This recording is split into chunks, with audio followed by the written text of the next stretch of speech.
sur la route du Paris-Roubaix 2013 avec les amis de Paris-Roubaix.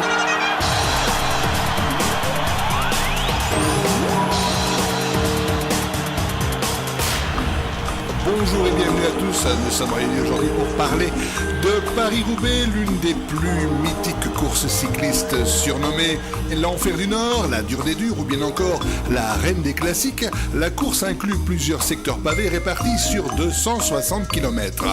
La course est très prestigieuse et le palmarès éloquent, mais seul un véritable champion peut remporter l'épreuve tant le parcours est exigeant. Mais dans les années 70, les pavés étaient en voie de disparition car ils apportaient une mauvaise réputation à la région Nord-Pas-de-Calais. Aujourd'hui, les choses ont bien changé grâce aux Amis de Paris-Roubaix, un collectif de passionnés qui depuis 3 décennies sauve et restaure les secteurs pavés qui font la légende de cette grande épreuve mondiale. Aujourd'hui, pour en parler, nous recevons monsieur François Doulcier, président de l'association des Amis de Paris-Roubaix. Monsieur Doulcier, bonjour. Bonjour. Alors, parlez-nous de Paris-Roubaix. Paris-Roubaix, c'est une course mythique qui met avant tout les valeurs humaines sur le devant de la scène. C'est une course de renommée mondiale qui est diffusée dans le monde entier et qui passionne le monde entier. Qui sont les Amis de Paris-Roubaix ? Alors nous sommes une association d'environ 200 bénévoles au service de la Reine des Classiques, comme on l'appelle.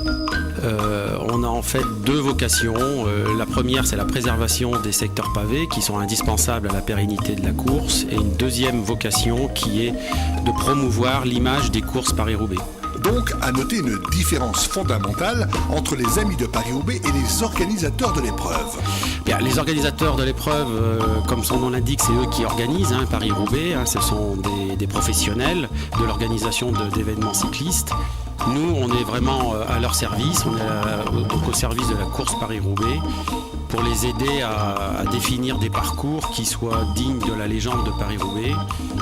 Et au-delà de ça, on a aussi une vocation de gérer un fonds documentaire, d'archives, à la fois audiovisuelles, de vieux journaux, de photos, de manière à garder la mémoire de la légende.